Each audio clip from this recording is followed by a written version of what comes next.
Well, it's that time that everybody's been waiting for. We're going to be talking about the ways of magic and the spellcraft today in our Druidcraft 101. Now, magic, we've been talking about this whole time. It's not just the casting of spells, it's not just the working of rituals, it's not just invoking vast arcane powers. It's a lot of the regular things that we often take for granted. But yeah, don't worry about it. We're going to talk about those vast arcane powers today as well as we walk together down creation's paths.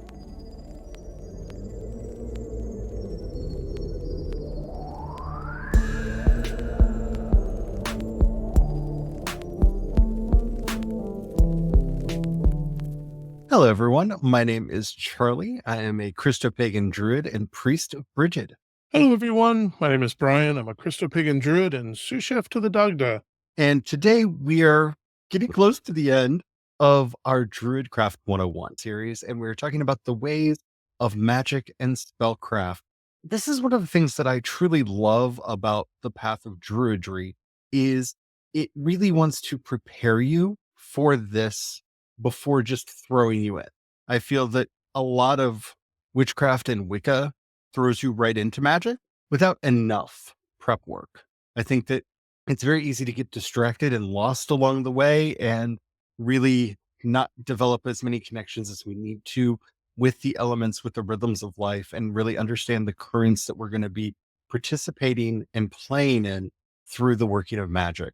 And I like that Druidcraft move it here towards the end and really lay out magic in a very and actionable way, which are words we're going to be using a lot. But before we get into that, if you haven't already, don't forget to like, subscribe, follow, whatever the terminology happens to be on whatever app you're listening to us on. We do five original Christo-Pagan and Druid episodes every week, Monday through Friday, and you don't want to miss a thing. We have a lot going on right now. All right, let's just get into it, shall we? So I really 100% agree with you on that. And I love that even in this chapter, they start off with a nice little warning, a cautionary bit about when you go to practice magic, you must be prepared for the knowledge obtained and the consequences that follows. I think this is something that, like you said, so many thoughts, other groups of magic practitioners, they want to get to the cool stuff, the exciting stuff, and be like, here you go. And I understand from a selling point, that's a great and exciting way to get in, but it's also so easy to head down a path where you might obtain knowledge that you're not prepared to handle. Yeah. And I think that's what, like when I heard about the consequences that follows, I'm not just talking about consequences as in you actually now added a malevolent spirit to your life.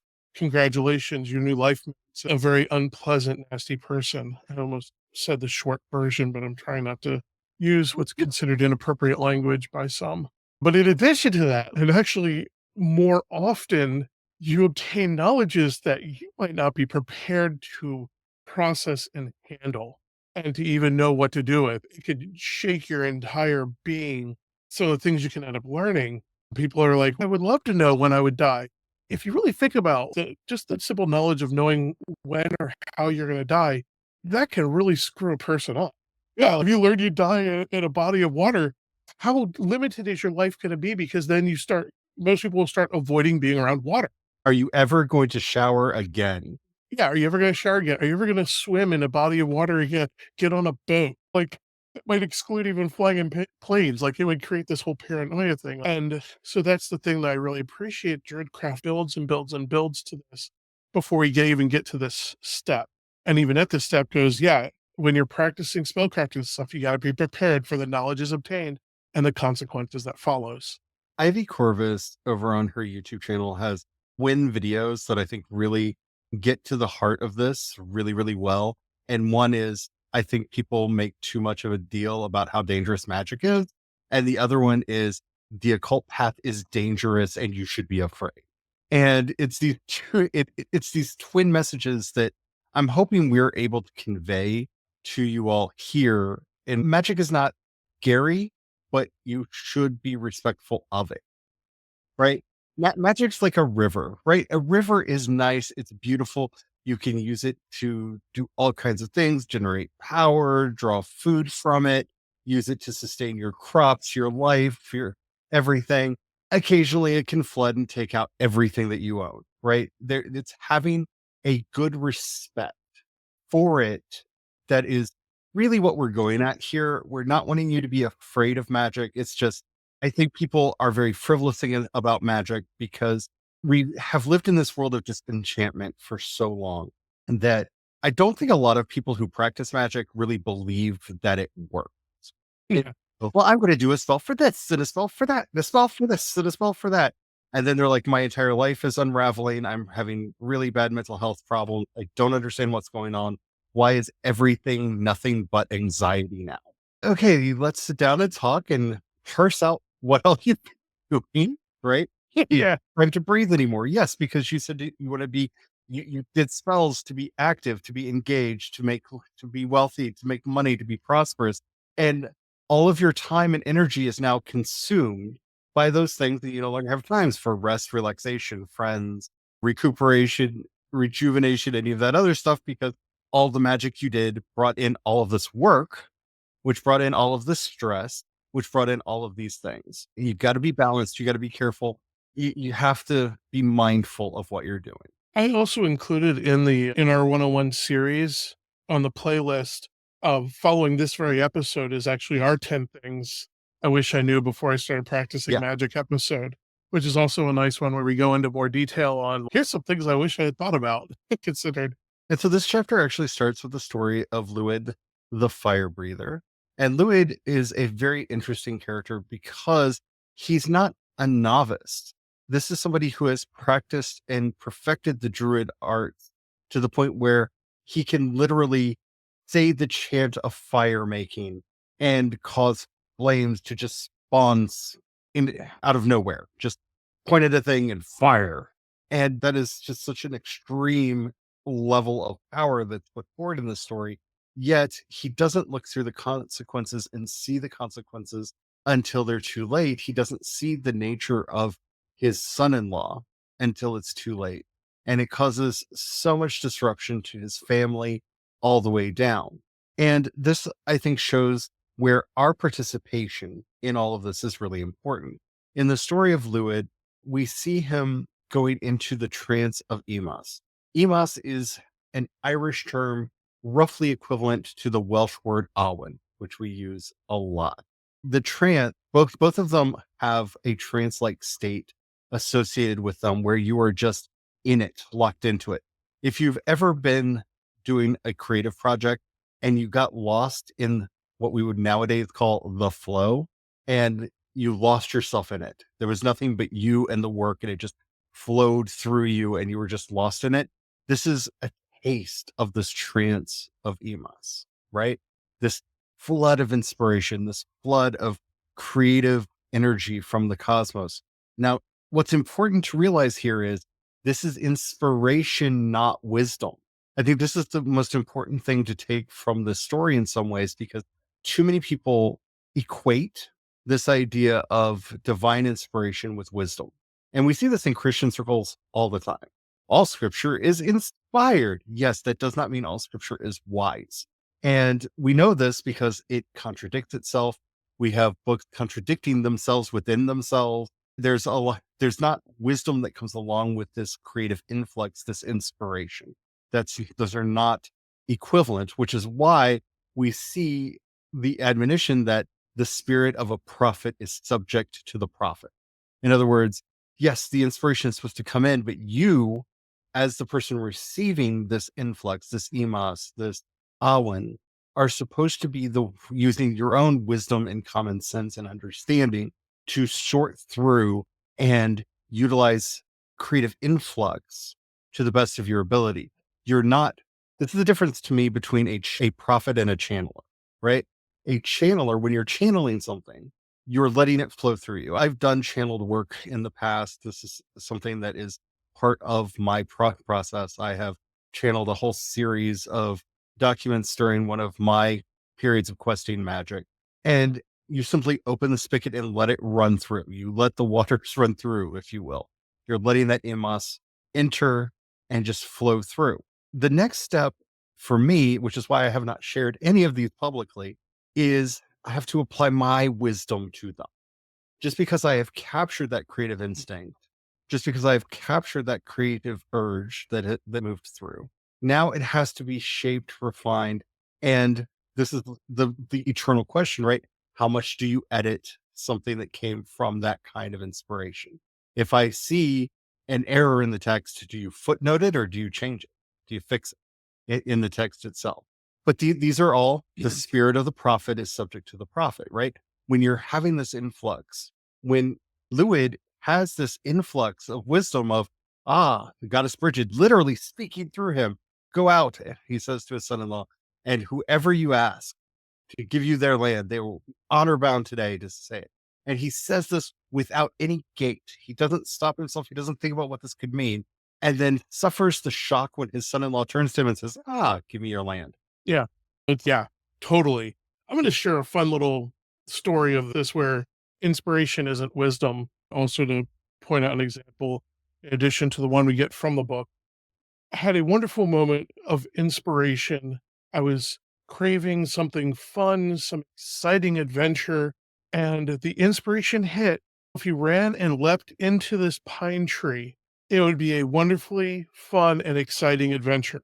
Now, there is no impaling branches or anything. It was soft. It would be a soft landing, be a lot of fun. That was that moment of inspiration struck me. Wow. And I just went and did it. And it was a lot of fun. I landed softly. I wasn't hurt. It was exciting. It was something different because most people don't run and just throw themselves into a spruce tree, or basically it's like a Christmas tree without ornaments on it yet. It's still anchored to the ground. It's basically what I ran and leapt into. The wisdom comes in when you go, yes, but you know what? You're going to be covered in sticky sap. Wisdom would have said, hey, I hate that sensation of being that I have an issue with my hands having certain textures on them and stuff. It drives me absolutely nuts. Having my hands covered in sap, all sticky.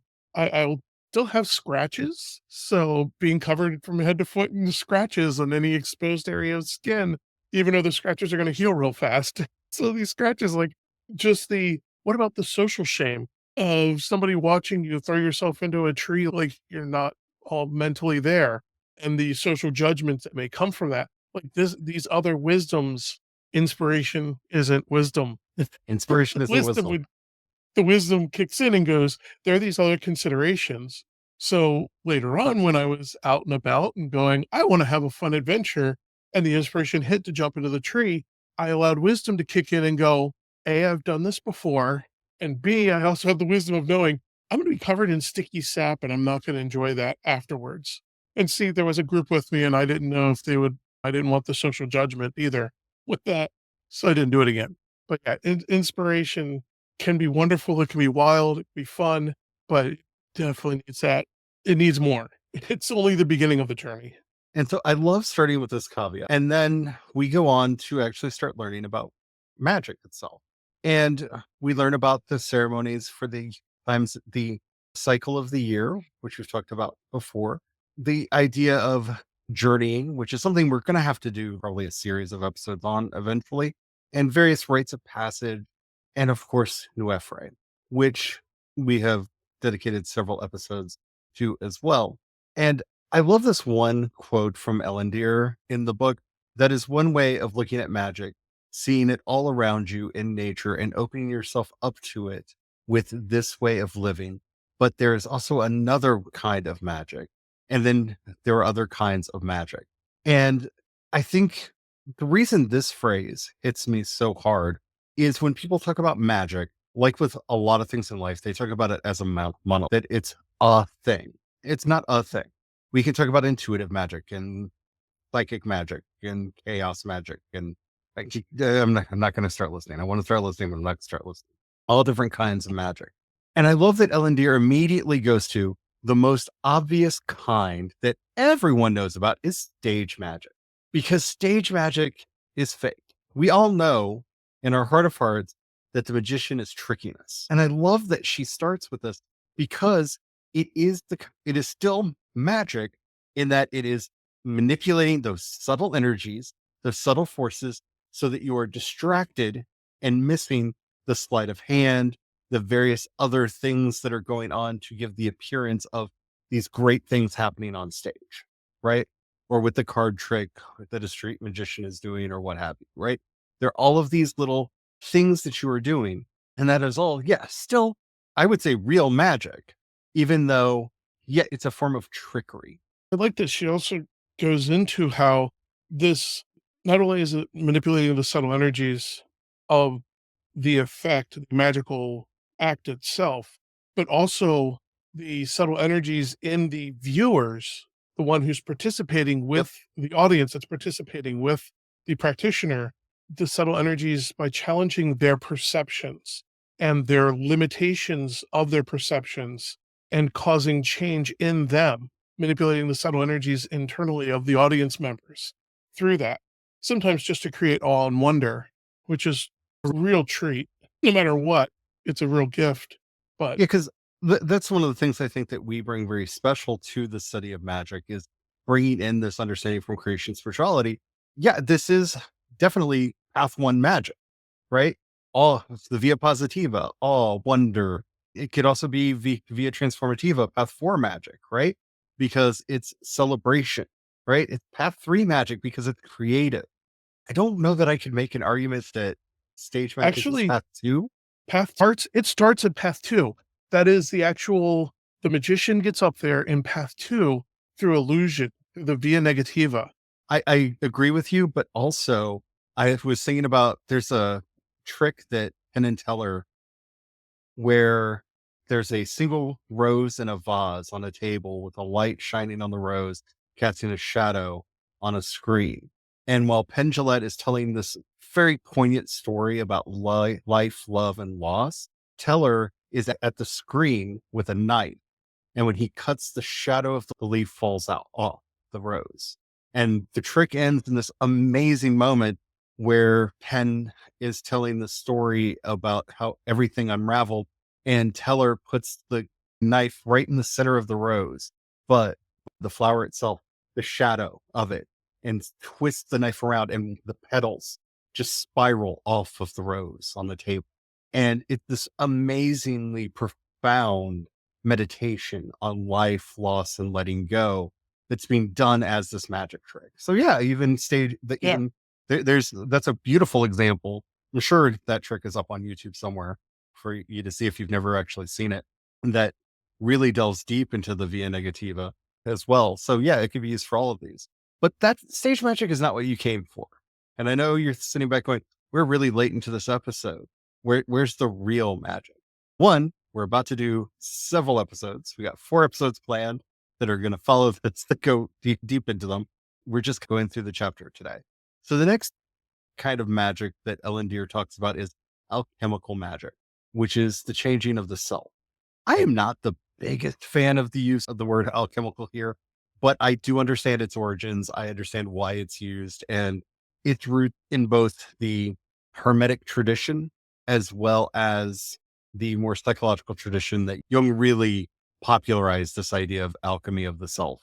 But yeah, a lot of the magic we're going to be doing is this kind of magic on ourselves to help ourselves grow, be strong, to find those virtues and strengths and talents within ourselves to nurture and develop them. But, and I'm going to say this now, a lot of alchemical magic, most people don't ever see as alchemical magic. Going to a therapist, alchemical magic. Doing a workout, alchemical magic. Studying for a test is alchemical magic. Now, there are other practices that you can do, such as like Lojban meditation, which you can learn from Buddhism, which helps you to do mind training and to actually retrain your thought processes and the way that you're looking at things. There are a lot of compassion meditations that you can do to help build up your compassion. There are a lot of exercises that way that you can do as well. But I think too many people turn to magic because they want a simple, effortless solution. And by starting with the idea of alchemical magic, I think Ellen Deer really is trying to hammer home this idea and understanding that magic is not a handout from the universe, that you say the magic words, you wave the magic wand, and things just poof happen. Magic That's is work. You have to put the work in to get the result. That's something I really liked from that, where they talk about it's starting with the base metals. In other words, starting with gifts, the talents, the abilities that you're naturally inclined with, and refining it, building upon. And I really like that imagery that was brought up in this, even if it is more of an archaic term in a sense, but it really does create the right imagery, because that is a lot of what we're doing. You're just starting with all your base stuff and you're refining it. And then you're taking what you've refined and you're refining it even further. And the point is to constantly, continuously, not constantly, but to continuously refine and make better. Goes back to our better is better thing and making better. That's a lot of what this magic is. And as she points out, that once you get to the state, you start finding that people have who do this work have a youthful and a strong life energy to them that generally attracts other people to them and feels almost tangible in the air. And I love this quote. And in accordance with the law of the returning tide, if you start to radiate positive energy out into the world, it will start to flow back into your life in all sorts of ways. And this is what what we've been talking about all along. This is that alchemical magic. As you work on yourself, as you are building yourself up through various techniques, you are going to reap harvests from that. But the kind of magic I think people are thinking about when we talk about magic is practical magic, and not just that glorious movie with Sandra Bullock in it. Practical magic is work. I'm going to say that again. I'm going to just keep repeating this. Practical magic is work. You have to put effort in. You are going to get out of your practical magic what you put into it. So if your practical magic is, oh, I'm just going to say a spell, you're probably not going to get much out of it unless you are, in fact, an intuitive witch. Because the difference between intuitive magic, which is a form of practical magic, and everything we're talking about here, is if you actually have that finely honed intuition, your Domino from Marvel Comics, you have the ability of seeing, oh, here's an inflection point. So if I just push here just a little bit, this is going to cause that butterfly to flap its wings, which is going to cause the wind to blow just right, which is going to cause this to happen, that to happen, and everything's going to flow in the right direction and get you to where you need to go. Intuitive magic has a lot of alchemical magic as its root. That's where the work comes in. You have to build up that intuition. And then you see these moments of just the slightest push to get you where you need to go. Most magic is not that. Most magic isn't that kind of intuitive magic. And as somebody who practices intuitive magic, I really want to make that clear. Most of the magic you're going to do is not that, because finding those moments is rare. Well, this is where in the book, I really like how they broke down. You have your tools, and then you have I'll just call it additives. The intuitive magic, a lot of that is working off of the bits that's added, and you still need your tools. And it could be as simply as just a manifestation tool of just speaking a thing into being and using your intuitive magic to work off of the additive energies that are already existing and building in that direction to nudge it along.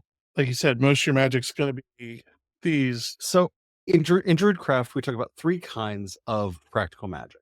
We have questing magic, changing magic, and making magic. Okay. Intuitive magic, like I've been talking about, I think where a lot of people get it wrong is that intuitive magic is questing magic. You're doing a lot of work to find these moments. You're literally questing to find these moments. You're learning to hone alchemically your intuition so that you know when you're feeling something for real and when you're just in wishful thinking. You're doing this questing magic. Questing magic is the magic that you do when you're trying to get an answer, when you're trying to get knowledge from the universe. Questing magic can take a lot of forms. It can be your divination, scrying, journeying, all of that sort of thing could be questing magic. I go even further. Doing experimentation is questing magic. Anytime you're like, what happens if I put this in this, right? That is a form of questing magic. Hopefully you've done the preliminaries to understand that's not going to be a toxic reaction or that they're actually going to be good together, right? But that's how you find experiences that you wouldn't really expect to work. This is how the first great kugels were made. You're taking up things that really you're putting all that together. Oh yeah, you're putting all that together. Yay. So there are a lot of things that we could say and have said about questing magic. Questing magic is any of the arts that you do to learn something. Okay. Now, the magic of making is going to be the most of the magic that we do, the vast majority of it, because when you're not questing, and I feel like the reason I'm not counting questing as the most that we do, because I feel like that's like saying most of your life is going to be living. Yeah, because you live while you're alive. But once you understand questing magic, especially if you are someone like me who is much more of an intuitive practitioner, that kind of becomes a switch that's always turned on.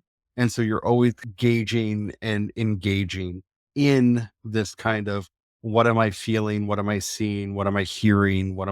How am I processing all of this information that's coming in? And what is it going to be like? Now, making magic, and I love how Brendan gets so confused about this, is explained in the book by Ellen Deer holding up a buckle and saying, yeah, the ancients just made this out of thin air. And Brendan's, wait, what now? And Ellen Deer goes through and explains the whole process.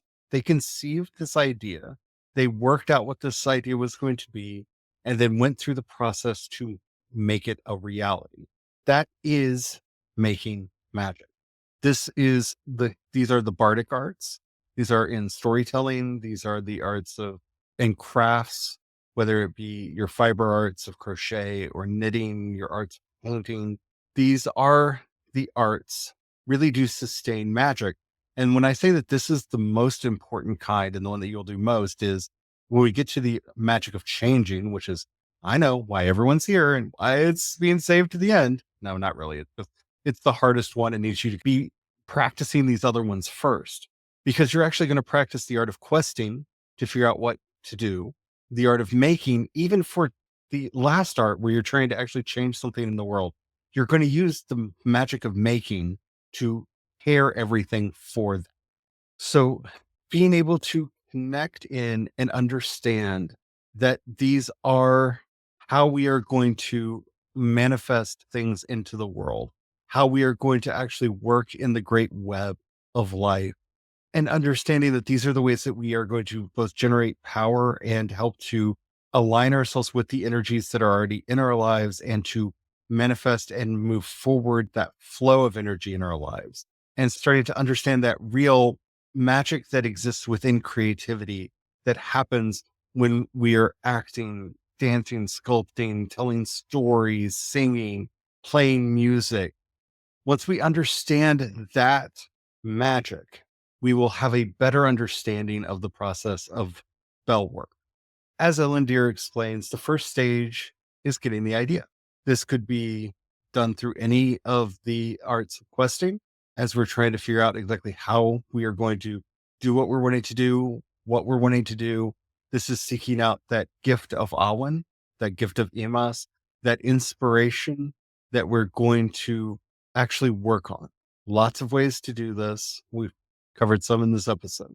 Next is gestation. The part that people don't like. We, especially in our culture, we live in this very, I have an idea, make it real. We don't like delayed gratification. And I think that a lot of people are drawn to magic because they believe that they can short circuit the process and get to gratification without any delay. And again, not how magic works. Because sitting with the idea, nurturing the idea, helping the idea to grow, just like you would with a story, a song, a sculpture, a poem, sitting down and actually doing the work of knitting or crocheting the thing. That's where a lot of the real magic is being worked in. It's in this second stage, because at any point you could realize, oh, the pattern's too small and have to pull the whole thing apart and start again. Oh no, the story just isn't right, and have to put it aside and start it all over again. This is where a lot of the real magic comes in, is learning how to work through the idea and make sure that you have refined it. This is that second half of alchemy, right? We talked about the alchemy we do on ourselves. This is applying that alchemy we did to help perfect ourselves into the craft itself, making sure that the idea is perfect, that it is right, that we are working in the right way. that we are choosing the right thing, that we're doing the right things, that we are picking the right ingredients, that we're putting the right intentions in, that our intentions are focused and exactly where they need to be, that it's a working we need to be doing in the first place. And gestation can take years. It can also take days. It could take hours. Depending on what needs to be done and what's going on, right? It could take minutes, to be quite honest. You might be having a whole bunch of people over to your house and realize something is missing, something is wrong, or, oh, wouldn't it be wonderful if we could, right? And you and the other members of your household quickly go through that questing period into this gestation period so that everything is ready by the time people actually show up. It can happen fairly quickly, but don't rely on it happening quickly. It doesn't always. It often takes, like we say with everything, it'll take the time that it takes. But being willing to sit with it and realize sometimes you need to put it down for a little bit and pick it back up later, letting it grow. I love the image that she uses in the book of don't keep digging up the seed to see if it's germinated yet. I love that image because I think that's where a lot of people's magic dies and withers, is they keep poking at the seed. Well, keep digging up the seed and it hasn't grown. What's going on? You keep robbing it of its nutrients and everything else that it needs to grow. What do you think is going to happen? And then, of course, the final stage, which is letting it go, releasing it into the world, whatever that is, however that works for the magic that you are doing. This is how the magic of making works. Letting that newborn out into the world, letting it go out, letting it find its way. Now, the magic of changing, which we're only going to talk about very briefly here, is different in that we are trying to change the world. So maybe we want something specific. You need to be careful about being specific because we decided that we needed to move. When we were living in Oakland, we realized we needed to move. The economy was really bad. It didn't show any signs of getting better. We realized we needed to move. And so we did bad magic. We did very bad magic. We needed to have money to move because we didn't have enough money to move. We've been out of work for a very long time. The economy showed no signs of getting better. We didn't have money to move at all. So we needed money to move. So we did our magic, hoped we would find a way. And the solution that the universe provided was there was a wee bit of snow, just a wee little bit, just a wee little bit. And somebody rear-ended Brian, hit the back of the car. And if I'm not wrong about this, snap, not the axle, but the drivetrain, is that what it's called? The part of the car that takes the energy from the motor and takes it out to the wheels. We basically snapped it in half. Brian was fine. The car, just looking at it, was fine, but all of the important bits literally shattered on the inside of the car. The car was total. Luckily, without Brian suffering any real harm from the accident. It was a weird, like, how did you describe it? You got tapped and the car died. Sandwiched. It was, yeah, because I got sandwiched between the van that rear-ended me and a truck in front, but somehow I was okay through it all. Even though the van in the back hit so hard that the tailpipe punched through their bumper. The car's tailpipe went going through their bumper. And even with my foot completely on the brake, the car was pushed forward several feet into the truck in front. Yeah. So their insurance gave us a payout and we had enough money to move. That's not what we meant. We got what we wanted. We needed money to move. We were unfortunately very specific on needing the money to move, and we got the money to move. We had enough money to rent a U-Haul. We got it, loaded it up. We had just enough money for gas to get to a place where we could stay and then figure out how to get money to keep going the rest of the way. But yeah, that's not what we meant. You have to be very careful when you're doing the magic of changing, right? You have to be very careful. But the magic of changing follows pretty much the same path that we just talked about in the magic of making. And it's basically doing that process, but for a wish or a prayer, and raising that energy and putting it out into the universe, but being very careful and very clear and realizing how you are pulling it all together. I'm not really going to talk about the magic of change right now. We are going to do an episode about it in a couple days, but it's too much really to talk about in a brief overview. Several of them in a way. Yes. The next 4 episodes this week are going to be dealing more with the magic of change specifically and touching on the other ones more in depth. That's the most recent chapter of Druidcraft by Philip Cargam that we just went through. And as you can tell, we're people who really believe in magic, who have practiced it for quite some time. That accident was back in 2004, I think. I think it was 2003. Yeah, the But accident was in 2003. We moved in 2004. But yeah, we learned the hard way that you need to be very specific. You need to be very clear. Saying I need out of this house could mean that there's going to be a storm that knocks your house down. That doesn't necessarily mean you're going to have a new place to live, right? You need to learn to be very specific. And that's why before you really get into the actual art of change, the magic of change, practicing this refinement on yourself, this art of questing magic, and this ability to make things, the intentional making of things, really does help you learn how to refine exactly what it is that you want. If you're into crochet or knitting and you're like, I'm going to make a sweater, doesn't need to have all the fanciest stitches that you could ever have in it. What do you actually want from the sweater? Do you just want a cozy sweater that you can put on when it's cold and be warm? Is that what you want? What do you really want from this? Do you want a fashionable sweater that when you go out, everybody goes, oh, wow, where did you get that? So you can give that big smile and go, I made it. What are you actually wanting? What is the actual intention behind the making of this thing? And once you start learning how to figure out what that actual intention is so that you can design and make things that you're actually happy with, it'll help you in this other art when you're trying to do this in the world itself. Because you don't want to be like, hey, we need some money and have a car wreck. That's not good. That's bad, actually. Magic worked. We just didn't aim it properly. So when we say magic is something to be very careful about, this is what we're talking about. Be very careful because you never know how the water is going to flow to where you're wanting it to go. Figuring out which channel to pour the water in is very important so that you can get it to where you want to go. We're going to be talking about that throughout the week. I hope this episode has helped you out. I hope it has meant something to you. I hope that you have enjoyed the study in Druidcraft so far. I know we've been being very light on the magic stuff, but that's because we're trying to prepare you and make sure that you're ready for the stuff to go on. If this is the first episode that you've gotten through with us and you're like, yeah, I'm ready for the spellcraft, please go back and do the whole Druidcraft 101, not just for us, for views or anything like that, but you need the foundations, you need the footing, or the magic either will not work at all or might not work the way you want it. You need to have the foundations. You need to have the setup so that you're ready to do the bigger and brighter things that you're wanting to get into. All right. So as we're going out, we usually end with a prayer. And I think the most obvious prayer here is to hopefully not shade the goddess Caradwen. Oh, sweet Caradwen, who brewed the Awen so that her son, Morfan, could have something of his own.